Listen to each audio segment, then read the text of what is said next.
இன்றைய தியானத்திற்கான வேத வசனங்கள் மார்க் 15ஆம் அதிகாரம் 15 முதல் 39ஆம் வசனம் வரை.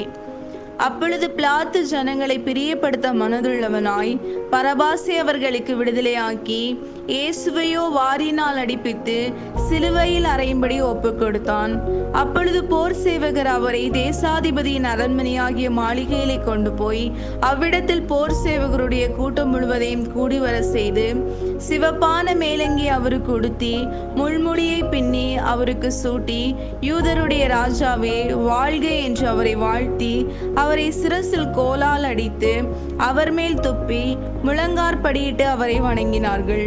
அவரை பரியாசம் பண்ணின பின்பு சிவப்பான அங்கியை கழற்றி அவருடைய வஸ்திரங்களை அவருக்கு உடுத்தி அவரை சிலுவையில் அறையும்படி வெளியே கொண்டு போனார்கள்.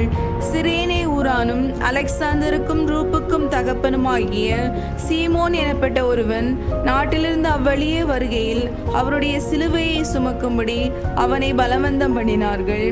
கபாலஸ்தலம் என்று அர்த்தம் கொள்ளும் கொல்குதா என்னும் இடத்தில் அவரை கொண்டு போய் வெள்ளை போலம் கலந்த திராட்சரசத்தை அவருக்கு குடிக்க கொடுத்தார்கள்.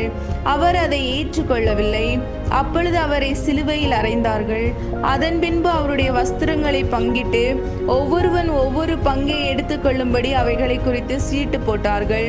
அவரை சிலுவையில் அறைந்த போது 3ஆம் மணி வேளையாயிருந்தது.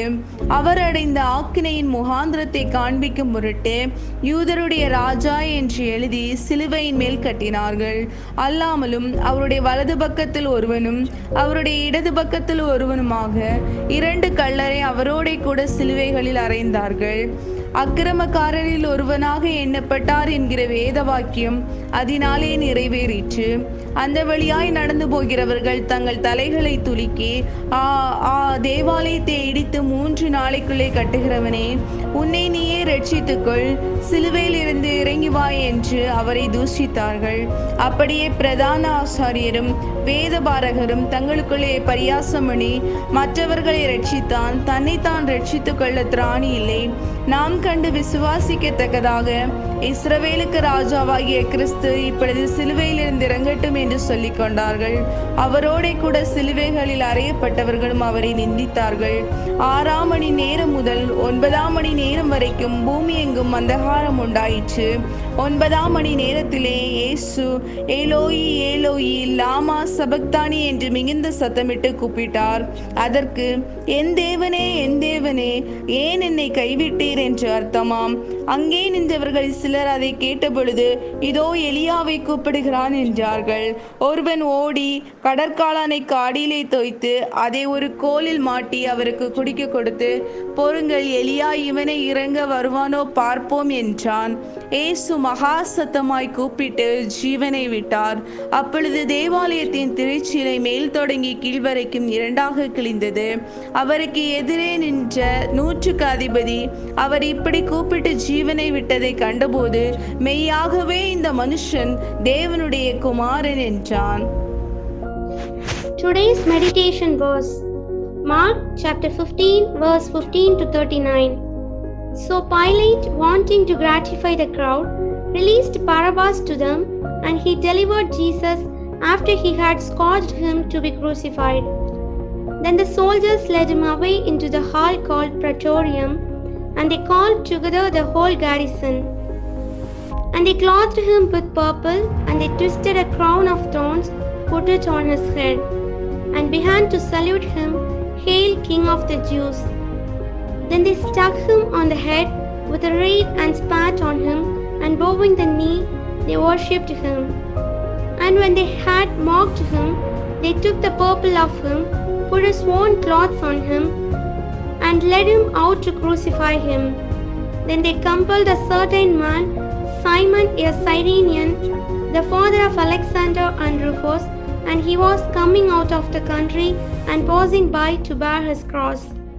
And they brought him to the place Golgotha, which is translated place of a skull. Then they gave him wine mingled with myrrh to drink, but he did not take it. And when they crucified him, they divided his garments, casting lots for them to determine what every man should take. Now it was the 3rd hour, and they crucified him. And the inscription of his accusation was written above, "The King of the Jews." With him they also crucified two robbers, one on his right and the other on his left. So the scripture was fulfilled which says, "And he was numbered with the transgressors." And those who passed by blasphemed him, wagging their heads and saying, "Aha, you who destroy the temple and build it in 3 days, save yourself and come down from the cross." Likewise, the chief priests also mocking among themselves with the scribes said, "He saved others, himself he cannot save. Let the Christ, King of Israel, descend now from the cross, that we may see and believe." Even those who were crucified with him reviled him. Now when the 6th hour had come, there was darkness over the whole land until the 9th hour. And at the 9th hour, Jesus cried out with a loud voice, saying, "Eloi, Eloi, lama sabachthani," which is translated, my God, why have you forsaken me?" Some of those who stood by, when they heard that, said, "Look, he is calling for Elijah." Then someone ran and filled a sponge full of sour wine, put it on a reed, and offered it to him to drink, saying, "Let him alone, let us see if Elijah will come to take him down." And Jesus cried out with a loud voice and breathed his last. Then the veil of the temple was torn in two from top to bottom. So when the centurion who stood opposite him saw that he cried out loud like this and breathed his last, he said, "Truly this man was the Son of God."